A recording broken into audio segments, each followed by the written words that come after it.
You have found To All the Cars I've Loved Before, your authoritative podcast on automotive nostalgia, where every car tells a story, every car has a culture, and it's time to plug in, dust off, get a little grease under our fingernails. But before we do that, we're going to have to take off our heated ski gloves. I'm coming to you from the great frozen tundra of the panhandle of Florida, where we've thawed out, and the family of snowmen lasted, I think, for all of a day and a half. But they've gone to puddles. How are you doing up there, partner? You good? Warm? We were up to 40-ish today.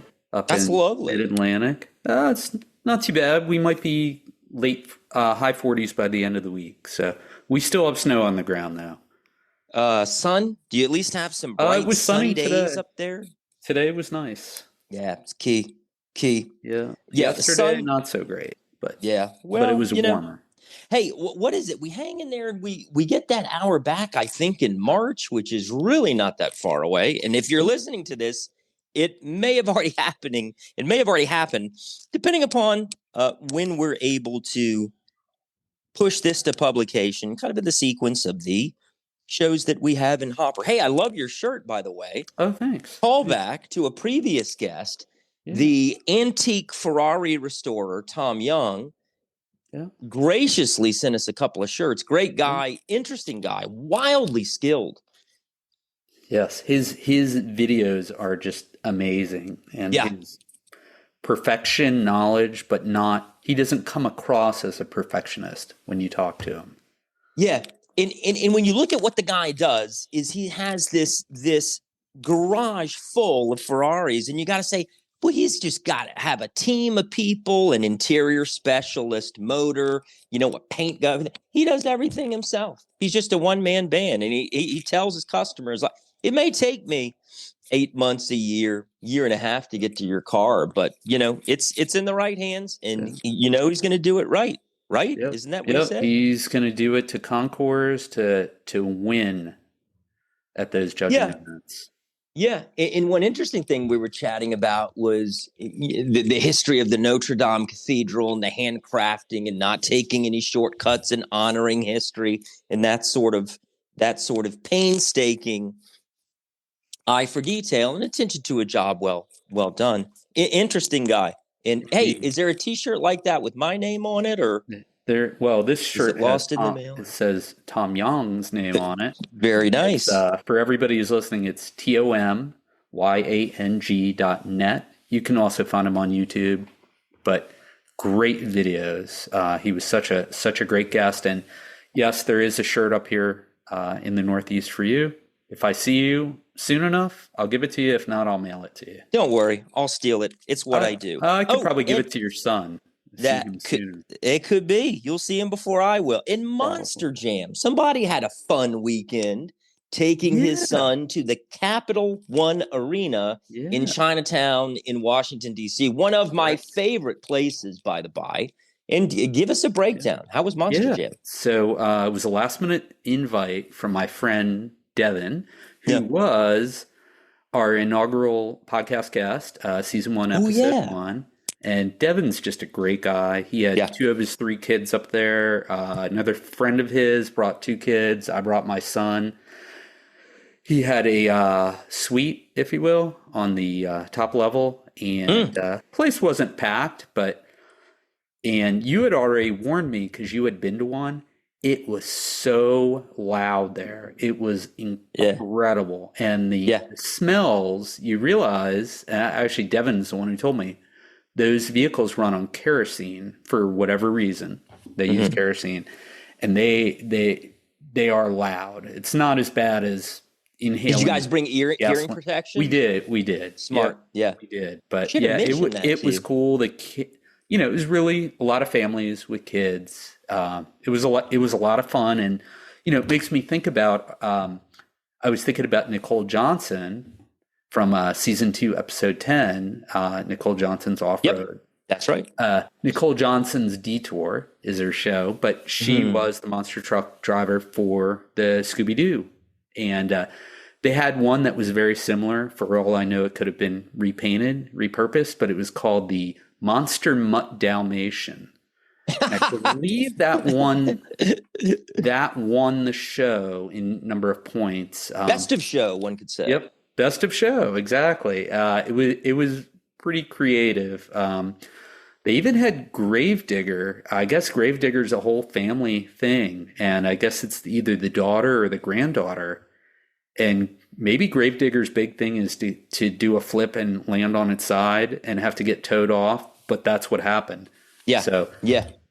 Every so often, I've been to a couple of these, and every so often, an axle will break, a rod will break, Yep, and these things are just in the middle of the arena stuck there, and then they got to be towed off to the side. It is a few times that I've been, it's such a kinetic event. It's bright, it's loud.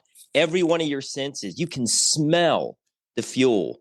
Yep. Dirt clods fly up on the cloud because they think it's the Washington Capitals, the hockey team, play there, and don't ask me how they go from ice to a bunch of dirt and then back to ice the next night, but they do, and it is just really it's a treat for all of the senses. Yeah. It is. I found it overwhelming. Yeah, there's a lot of dirt there, and it's interesting. I mean, these guys are professionals who set all this stuff up and run the arena, but they had the post-inauguration event there just on Monday of that week. And this was Friday, and it was all set up for Monster Truck Jam. So, gotcha. They made it happen. I love that. But yeah, it was a great experience. I'd recommend it to anyone. I can see why Nicole enjoyed doing it so much. It's like going to a sporting event. It's just you can't help but get excited and cheer on who you don't like. It's just fun. Yeah, a lot of fun. Your son had fun too then? Yeah, he had fun. I didn't think he would, but he enjoyed it.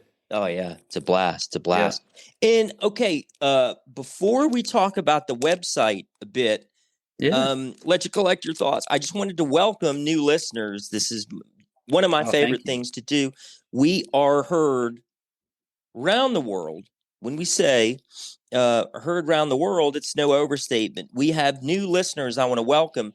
I don't know if Japan is new, but over the 7-day stats, I think it is. Yeah, I think Japan is new too. I was trying to fish for the city, and the analytics were being a little fiddly. So welcome if you're listening in Japan. More listeners in France. France is trending. Don't know why Bangladesh popped up again. Welcome. India and Argentina. I'd not seen Argentina before. So I think India and Argentina are new entrants, I think. Very excited about that. But also, first time ever, we have listeners from the Ukraine. So welcome. Please feel free to reach out to Doug at carslove.com, or Christian, that's me, Christian at carslove.com. You can get all this from the show notes, but yeah, let's pivot back and talk about the good work you've been doing on the website with our external consultant. So let's talk about the redesign and what's happening there. It looks great. Yeah. So, in the wonderful world of this gig economy, if you will, I went on to Fiverr, spelled out FIVERR.com. I've used basically independent consultants for anything, for coding, and found a guy with great reviews based in Nigeria, Carl. Carl is great. Sharp dude. He worked with me. He had design ideas. Because we had a lot of the content already, it wasn't too expensive, but I can't wait to show everybody how great it looks. It is a night and day difference. And as much as my kids, they're so kind, they say, "Hey, your website's not bad. It's not bad." I said, "Well, it looks like a 12-year-old did it." My daughter designed the logo, which I thought was really great. We're keeping that, but yeah, the rest of it just got out of control too quickly because of me. So I'm hoping we can keep it under control. I think you undersell yourself and you're being modest. I actually like the old website, but Carl has a little special dust that he puts on it, and it looks really good. So we're really excited. We should have that maybe out by the time you hear this. Unsure when this episode will hit the streets. We got a ton in queue. And with and if that, anybody likes the website, drop us a note. If you want to get in touch with Carl, we can put you in touch with Carl. He's fantastic. good Cannot say dude. enough good things about him. Yeah, sharp dude. What else was I going to say before we're underway? Oh, yeah. On that note, please do review, share, and download. If you like the podcast and you think you know someone that would enjoy it, please share. And if you think further they may like to be on it, just let us know. You can shoot us their name, number, email, and we will be in touch. But perfect segue, because we have a very fun guest today, and I'm going to hand off the introductions to Doug. So, yeah. How did Lisa come into our world? Well, let's see. I met Lisa, I want to say it was probably close to 25 years ago. Does that sound right, Lisa? Sounds about right. And yeah, we were friends. Stayed in touch thanks to the power of the internet. Lisa, Doug is so good at this, by the way. He's just very good at this. It's kind of my thing. I like staying in touch with people, and whether I call myself the LinkedIn matchmaker too, because I like connecting people job wise. Mm-hmm. In fact, Christian, just quick reference to our last podcast with Matt, the painter. There's a gentleman in my DeLorean club who's moving back east. He's actually from Maryland, and he's a painter. And so I just happened to mention to him that, hey, we did an interview with a painter, so he asked to be connected with him. Maybe he can get him a job. So yeah, I think you're what they call a super connector. But enough about you. Let's talk about Lisa. Lisa, how are you? Yeah. I am good. And just another thing Doug and I have in common, I too am known as a connector and someone that I can see brings people together. So another thing that we have in common. And you had mentioned Ukraine, listening in. My husband side of the family, they're from Kiev. And my oldest son is first generation American. Nice. Yeah, that's so awesome. And little connections. Yeah, definitely. Yeah. And definitely. Lisa, you are self-described, before we get into your cars, you are a self-described serial podcast guest, otherwise known as you're down with OPP, other people's platforms, other people's podcasts. And that's Lisa's. Yes. That's Lisa's term. I'm just reusing it. I thought it was very, very smart and funny. Just like Lisa. Reduce, reuse, recycles. Yeah. Right. Acronyms from the 90s can be new again. Yeah. And more appropriately used. Thank you. More appropriate to articulate on a friendly podcast. But indeed. Yes, I find that in collaboration goes along with that connector thing. Mm-hmm. And I find that doing things in collaboration allows me to have a broader reach, more engaging conversations, and keep my energy, because people have asked me about starting a podcast myself for years. And I said, other people's podcasts. And then I was like, oh, I just said OPP. You got it. That's where that came from. Very creative. And you have been a guest on over 11 podcasts, maybe 12, including us. So we're the baker's dozen. Yep. Mm-hmm. Yep. Broke the bank there. So at the end, we have to ask her, what was her experience like on ours, and how do we compare? Yep. Very curious. Yep. But go ahead. Sorry. I didn't mean to interrupt, Doug. You are fine. You are fine. We could talk to Lisa all day, but we do want to talk about, Lisa had an interesting experience with her first car, but I'm going to let her tell us about her first car, how she got it, what kind of car it was, whether it was a stick shift or automatic. There's a funny story there, apparently. But tell us about your first car. All right. So my first car was a Toyota Celica. And it was a 1990, flip-up headlights. Love it. Yes. Love it. So actually, I don't think mine had flip-up headlights. I think it did. I looked at a picture of a 1990 and I saw flip-up headlights. Okay. Then it had to have flip-up headlights, and I just didn't know that. So see, I'm not perceptive in some areas and very perceptive in others. They're making a comeback. No, they're not. But I love them. I loved it. So it was a gift. It was a conditional gift, I would say. Conditional. So I was an elite level athlete. My whole not my whole life was an elite level athlete, but I started gymnastics at 5 and went all the way through college. But in high school, my parents had said, "You get a full scholarship, we'll buy you a car." And so that was part of that. That was that offering in the condition of getting that scholarship, and I could keep the car as long as I kept the scholarship. Oh, wow. So that was the conditions upon which I received my Toyota Celica. It was black with the gold pinstripe. Ooh, the And it pinstripes. had the sunroof. Sunroof, nice, sporty. Mhm. Automatic or 5-speed? It was 100% automatic. I cannot drive a stick shift. Between my executive functioning and ADHD and all the things that I've learned about myself as an adult, now I know why I could never drive a stick shift. I could not do the 3 things and focus on the road at the same time. Gotcha. And I think you said that you maybe experimented driving stick shift and made some people the opposite of drunk. Yes. Passengers, A not you. passenger. So I was typically the designated driver often Dee. in the early years of end of high school, early years of college. And my friends weren't always. And she had a stick shift. And I drove us. We were in outside of, we were somewhere in the Jersey Shore. And we were driving from our side to wherever we had to go over a bridge. So by the time we got through the little town and over the bridge, both of the passengers were sober because it took me that long to be able to focus and so I got us where we needed to go, but it was not pretty. And that was the first and last time.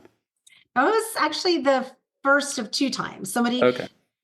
Other people tried to get me to learn it. They said, "There's no way you're not going to be able to drive this." And then after that second try, that was it. They didn't let me use their car because the clutch was going to go. And the one time I drove it, and I said, "I'm not interested." Yep. Well, we won't put you in a right-hand drive car with a stick shift because, who knows? Although I'm thinking about getting one of those just to train my other side of my brain. Yeah, it's like doing a crossword That's very puzzle. It's like doing a neurodivergent, isn't Sudoku. it? Yeah, you train yourself to do something that you're not used to. Yep, got to do it. That's one way to do it. Challenge yourself. Yeah. And there's another neat story about this car, which makes me think about a previous guest we had who's a painter who painted cars. And you did something with your first car that I think a lot of people wouldn't do. You painted it, right? You had the color changed. I was only 2 years old and I had the color changed. I had it changed to BMW Green, and specifically BMW Green. So a car that I couldn't afford, but that I absolutely loved was a 325i BMW convertible. Yep. And I'd mostly seen it in red through my younger years. However, I loved the BMW Green. And so I found a body shop that was willing to paint my Toyota Celica, the BMW Green, and put the black pinstripes. So I kept the pinstripes. Okay. And I felt like I had a brand new car. Nice. And were your parents surprised when they saw it? I did tell them, and they were fine with it. Okay. They're like, your money, your car. A little hook to keep me at college because I was not very happy there. So I think it was like, "Oh, we'll give you that." Well, some people dye their hair red. You just had your car painted green. So. I had done that too. I did dye my hair red at some point in college, Doug. So red or pink or whatever color have you. That wasn't enough for me. I had to do something bigger and bolder. So what is BMW Green? Is it that kind of really deep, foresty, glittery green? Exactly what it is. Yeah. It wasn't kind of I remember the flat red BMW, BMWs of the 80s. Boy, that you had arrived if you had one of those cars. They were just very distinctive. Yeah. That was all the cachet. But yeah, okay. Sorry, Doug. Please continue. No, you're fine. So, what happened to that? Now, now green BMW Green Toyota Celica? Oh, that's a story. Oh. So I was living in North Carolina. Uh-huh. And I worked at a Y in Durham. I was their gymnastics director, and I lived in Chapel Hill. So I had to drive down what was called 15501 to get there. And there were, I think I'm saying the right road, but there were double lanes going each way, and there were service roads that would cross over.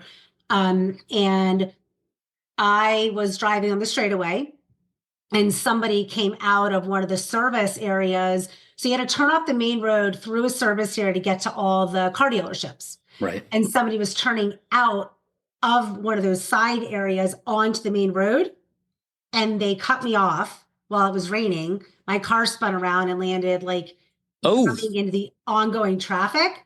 Oh. Thank goodness the person that I was heading towards was an off-duty police officer, and his reaction time was extremely good. And my car was totaled, and that's when I got my second car. Okay. Well, yeah. Not a fun story, but yeah. Right. But But overall, you walked away. You walked away. Did. Yep. Service roads always make me a little nervous. I'm not really why, and we're not really sure why. If it's that kind of people at speed that are right next to each other, and then you have this guy coming off the road here, and he's going to cut in front of this service road. There's always a lot of action in a service road. There are only two little bitty lanes. Absolutely. Yeah. Yeah. So this was like a couple lane highway, like not quite a highway, but I guess like here it would be like 100.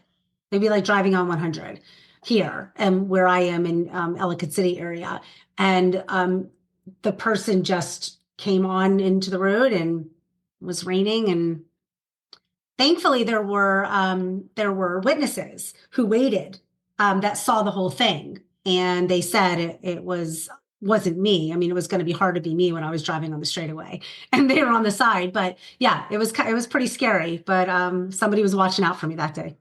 Yep. So you didn't end up with a BMW next, though, did you? No, I didn't. A green BMW. What Still was your next car? One. My next car was an Acura Integra. Okay. It was and it was white 1996, I think you said. I believe so. 96 or 98. 96. I'm pretty sure it was 96. Okay. Yep. White with tan leather interior. Okay. It was a great car. Man, I'm going to give you a little virtual handshake representing the Acuras from the 90s, from the middle 90s. I had a 3.2 TL. I remember. 96. Gorgeous car. I got more compliments on that car. Black with the little gold pinstripe going down the side. It was lovely. I love that car. I had that car for a long time. That was then had the third kid and had to get rid of it. I tried to squish 3 kids abreast in the back seat, and the stroller wouldn't fit in the back. And I said, "Oh, that's when you went to dual minivans." Yeah. No. I think I got I get the Expedition after that.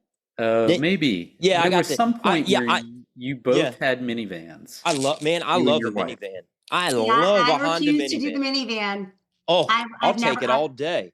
Not a soccer mom, so I said I won't do a minivan. Well, I'm not a soccer mom either. Guess I'm a soccer dad. Yeah. So the Integra was replaced with another Acura. Is that right? Oh yes, it was replaced with the MDX. Okay. Yes. Same as mine. 2007 Acura MDX. Yeah. Look at us. We're Acura twinning. By the way, you know what Acura stands for, right? No, I do not. Another costly, unexpected repair again. That's it. That's Acura. Well, that's only when they get to be like 20 years old, like yours.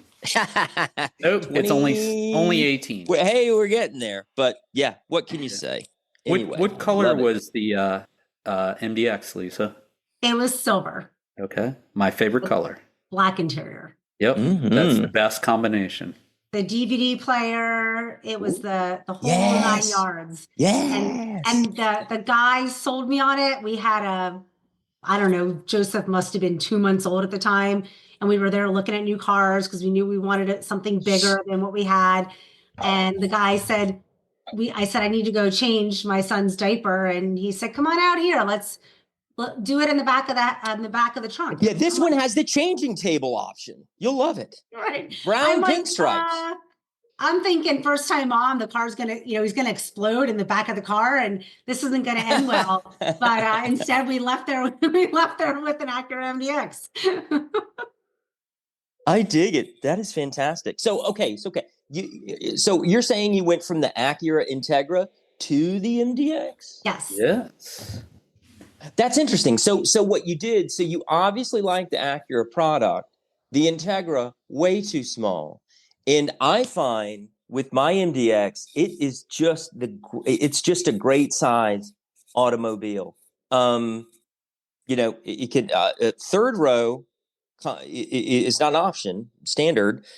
Pull 5,000 pounds with it, right? You got the infotainment, seat 7. And you can haul a boat, you can haul a trailer, you can haul anything you want. So truly a Swiss Army knife. So anyway, sorry, I didn't mean to interrupt. Please keep telling us about the MDX. That car drove everywhere with us for a very long time. Kept our kids engaged, kept us engaged, had all the bells and whistles. It was a wonderful car. I absolutely loved it. How long did you own it for? It's a great question.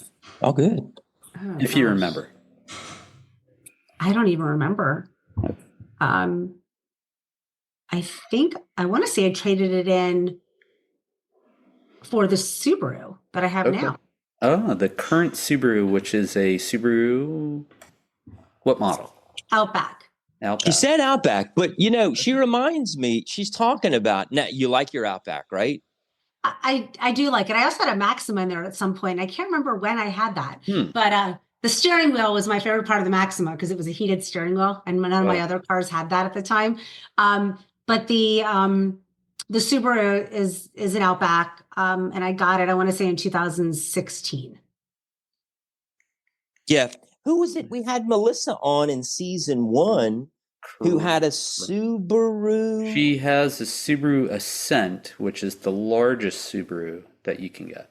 Yeah, she loved hers. Yep, she loves hers. She does love it. Yeah. Yeah. They did not have the 7-seater when I got my Subaru. It wasn't out yet.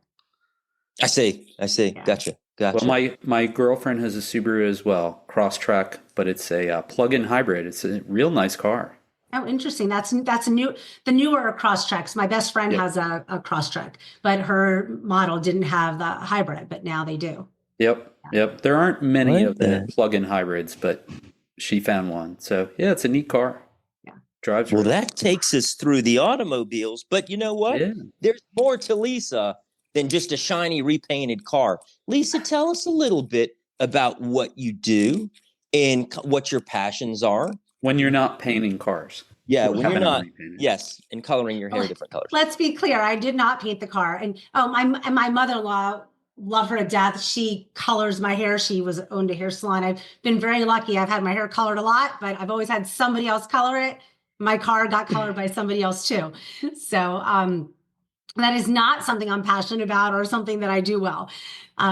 So what do I do? The work that I do is really my life's purpose, I believe. Yes. And the business I own is called Journey to Bloom. And the name came from my great aunt, Mildred Bloom. So, so Bloom is a family name, but it really resonated with me. She and I were the black sheeps of our family. And so she's my favorite great aunt. Love my other one too, but this one and I we just really got along in a different way. And even my logo is, if you look at it very closely, there are hearts as the petals, and the leaves is actually a infinity heart as well. Never ending ebb and flow. And what the business is I am a neurodiversity consultant. And I focus on simplifying the neurodiverse learning journey by offering personalized support, education, and advisory services for neurodistinct professionals and parents of neurodiverse learners. Go ahead. I don't know if you No, please continue. Please continue. And so I do that in 3 ways. I work with parents and educators navigating the neurodiverse learning journey through the school systems. I work with professionals that may realize they're neurodistinct or just want to understand how to work with their children better, whatever the case is. Sometimes they're trying to figure out how to navigate the corporate world because they're also neurodistinct like I was, and they aren't quite getting people to understand them, how they think. So there's like the gaslighting and all those things that come into play. Yeah. And the third way is working with organizations and really helping them understand different neurotypes and how to navigate and engage across those neurotypes, and tying in what I like to call the art of relationship building. And because I do things very differently, I start in the middle and then I work backwards. So I don't do top down, bottom up. I do middle out and then fill in the blanks from there. And so I help others understand that it's not always that it has to be black and white. And so it's my passion, but it's also my core business. You asked what else I'm passionate about, and there's another offering that I've become part of that I was invested in time-wise for the last about 3 years. And it's called Achieve Quality of Life. And we just did our official opening on Saturday, this past Saturday. Congratulations. Thank you. It's very exciting. I am the Integrative Collaboration Officer for the company, and we really help caregivers build their energy, connections, and clarity. Anyone who offers care to another person is a caregiver. So whether it's your profession, you are the person being cared for, or vice versa. And we are really, the goal here is really to have a platform for integrative empowerment and wellness, redefining what it means to be a caregiver in the 21st century, because we don't want people to have to sacrifice themselves in the process. Yes. And so we're bringing both sides together to offer a place to learn and grow, both from the wellness and the empowerment sides of the world. We have some different assessments that we're doing and things like that. So those are the two core business offerings that I'm invested in. Well, intertwine. I think that's beautiful and needed. And you take this holistic approach. You from youth to the adults. They both need help, little extra help, and two very different sets of what's happening. You also mentioned the caregivers, and that's very important. So these people that are looking out for these others, they need help too. They need support. They need somebody to talk to. Any help that can be provided. I just think that's wonderful. That is God's work. Thank you for that. I just think that's wonderful. Yeah. I think that is wonderful. Yeah, as a parent of 2 neurodivergent kids, and then who learned himself later that he is neurodivergent, I am so thankful that you're doing this for other people. I wish I could contribute, but I do stuff about podcasts and cars. So. Well, I think that though you have contributed. I mean, Doug, we've known each other quite some time, and I've learned about different program options and things that I can gift to clients or people that come and connect with me. And it's back to full circle from the beginning of today, right? We were talking about being those connectors and being in collaboration. That's what this is all about. Is the giving back. And I want to help people help themselves in a way that I wasn't helped at first, but I was surrounded with like my dream team of people. When my oldest first got diagnosed, it was a long journey to get there, and they've traveled with me all these years. And I see myself in helping to bring that to other people and meet them where they are, know they're not alone. Because it's hard to be a parent to begin with and a caregiver. And it's even harder to be one of one or more neurodivergent individuals or people that are going through different things that require unique supports and understanding, that many people are judgmental and they don't understand it. And the fear comes out as combativeness, and anything I can do to help change that way of thinking, and we can all grow and be better together. and let go of social norms that somebody said was so, that's something I'm always going to lean into, which is why I sit on boards and I'm in an advisory chair. I'm a board chair and on an advisory board, because I want to continue to help grow and give back. Thank you. You are a saint. That's wonderful. Thank you. Thank you for all that you do. And if people want to find you, sorry, Christian, if people want to find you, I think your website here is Journey, the number 2, Bloom, BLOOM.com. Yes. Is that the best way to find you?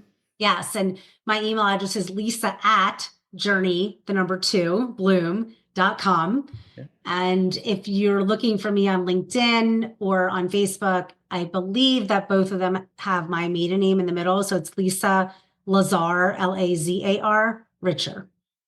Okay. Fantastic. And as we guide the podcast gently to the off-ramp here, one last question for you, Lisa. I see that you have that's an Orioles hoodie, right? Or an Orioles sweatshirt that you got? Yes. You're a big fan. How often do you make it to Camden Yards? So, I did not grow up an Orioles fan, but my kids have drilled Pirates fan. No, I was actually a Yankees fan. Well, I was a Phillies fan, really little, because I met Tug McGraw. We did an exhibition at Philly Stadium, and I got to sit on Tug McGraw's lap and hold the microphone. I'll have to send that photo to Doug, and he can show it to you. Yeah.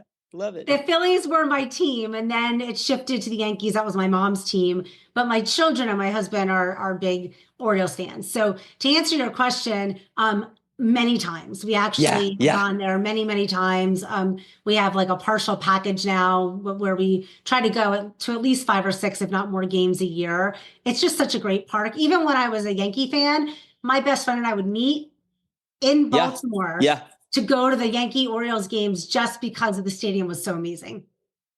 Yeah, and if you've not been, and if you have a chance, the whole Inner Harbor area, Camden Yards, taking a Ravens game, Orioles game, it is a great way to spend an afternoon, a weekend, get a hotel there, take everybody down. You will not regret it. So how are you feeling about the upcoming season? Great big shrug. Well, I was shrugging, right, because I know I'm very animated. My younger son is very disappointed that Santander will not be part of the team next year. Yep. So that was where my shrug came from. I do think that there is so much goodness and so much raw talent. I think there's a lot of good years ahead. They just need to figure out how to play in the playoffs, and that comes with time and and experience. Amen. And it looks like this right across the wire. We have agreed to terms with outfielder Dylan Carson on a 1-year contract for the 2025 season. So everybody go check it out. All right, Lisa, last question. I promise. How did our podcast compare to all the other podcasts? So be honest. I will be honest. This was the most unique one I've ever done. All right. Take it. Very neurodivergent. Tying the car piece into the storyline. I didn't know how I was going to feel about it. And I know Doug prompted me, and you guys gave me some questions. That's how you knew about some of the cars. Yeah. But I didn't know what to expect. And which I love the unexpected, but I thought it was really neat how that you have this love for cars and you find a way to tie it into the experiences.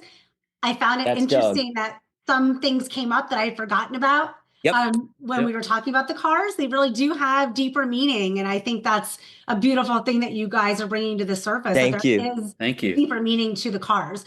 The other thing that's very unique is I've never been on a podcast where there were 2 hosts. So that was also very unique. And with my brain, ADHD, and the executive functioning, I always write notes so I can just kind of stay on track. Me too. What I found very interesting was that the way that the conversation kind of ebbed and flowed, it was really natural. And so not knowing how it would be when there were 2 people on with like 3 of us essentially, right? Right.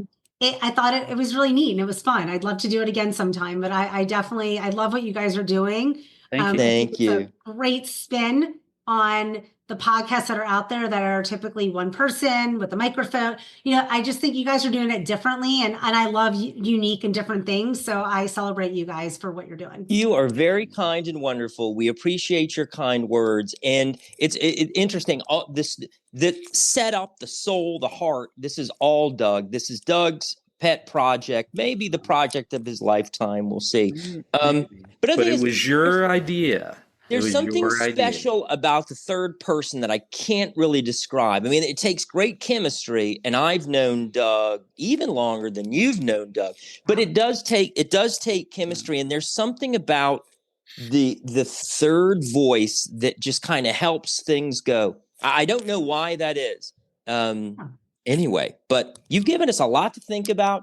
You've been a fantastic guest. Thank you for taking our podcast for a spin. And if listener land, if you like what you heard, I'm Christian at carslove.com. He is Doug at carslove.com. She was Lisa.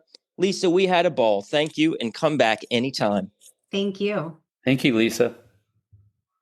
So that was the foremost, high revving, low mileage, late model, heard around the world authoritative podcast on automotive nostalgia. Please follow and tell a friend if you like what you've heard. I'm sure we'll see you at the next local car show, showroom, race strip, or concourse. We appreciate you listening. We will see you next time. Thank you, Listenerland.